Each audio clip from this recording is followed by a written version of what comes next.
Азыркы замандын талабына ылайык телефон колдонбогон адам кемден кем учурайт.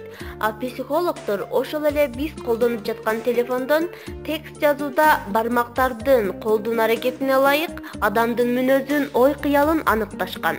Андыктан жакындарыңыздын кандай мүнөзгө ээ экендигин билгиңиз келсе, телефондун баскычтарын басып жаткан учуруна көңүл буруңуз. Төмөндө мен Алтынбек кызы Сарагүл бул тууралуу кененирээк айтып берем. Телефонду кош колдоп алып, эки бармагы менен тең тамга тергип жазган адамдар көзгө көрүнүктүү, ачык, ошол эле учурда бат чыр-чартакка барган адамдар.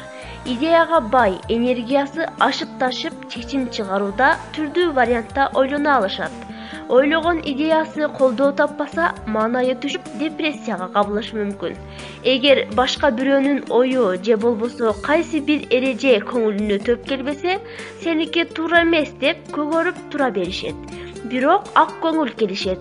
Көңүлүн таба билген адам менен чогуу кандай иш болбосун майын чыгара аткарышат. Мындай адамдарга бир орунда көпкө отуруу жакпайт. Алар ар дайым кыймылда, кызыктуу жайларда жана көңүл чордонунда жүрүшү керек. Телефонду сол колуна алып, сол бармагы менен текст терген адамдар эркиндикти биринчи орунга коюшат. Жумушта болобу, жеке мамиледеби, үстүнөн көзөмөлдөнүү, ар бир кадамына отчет берүүнү жактырышпайт. Бирок өзүлөрү жетекчилик кызматка келсе, кол алдындагыларга талапты каттуу кое билишет. Баскан турганы, кийинүү стили башкалардан өзгөчөлөнүп туруусун жактырышат. Өзүнө карата айтылган сындарды кабыл алгысы келбейт. Мени эч ким түшүнбөйт деп ойлошот. Жанындагыларга эмес, көпчүлүк учурда өзүнө гана ишенген адамдар. Эгер анын ишеничине кире алсаңыз, достукту бекем сактай алышат. Кандай компанияда болбосун шайыр отурат, тамашакөй келишет. Андыктан мындай адамдар барда кече көңүлсүз өтөт деп кабатыр болбой эле коюңуз. Телефонду кош колдоп алып, оң бармагы менен тамга тергендерди психологдор позитивдүүлүгү менен башкалар үчүн жабык турган эшикти да ача алган адамдар деп сыпатташат. Жалгыздыктан жаа бою качып, өзүнөн да айланасындагылардын кызыкчылыгын жогору койгонго даяр келишет. Үйдө камалып жатса, чүнчүп кетишет. Андыктан иштейм, окуйм же досторум менен жолугат элем десе, каршы болбой колдоп коюу керек. Бейтаныш адамдар менен бат тил табышат. Мындай адамдардын тегерегинде дайыма топурап көп адамдар жүрөт. Бирок алардын кимиси дос, кимиси кас экенин талдап олтургусу келбейт. Келген келет, кеткен кетет деп кол шилтеп коюшат. Баары жакшы болот дей берип, айрым учурда алданып калып, бармак тиштеген учурлар да болбой койбойт. Телефонду сол колуна алып, оң колунун сөмөйү менен тамга тергендер жан дүйнөсү назик, искусствону баалаган чыгармачыл адамдар болушат.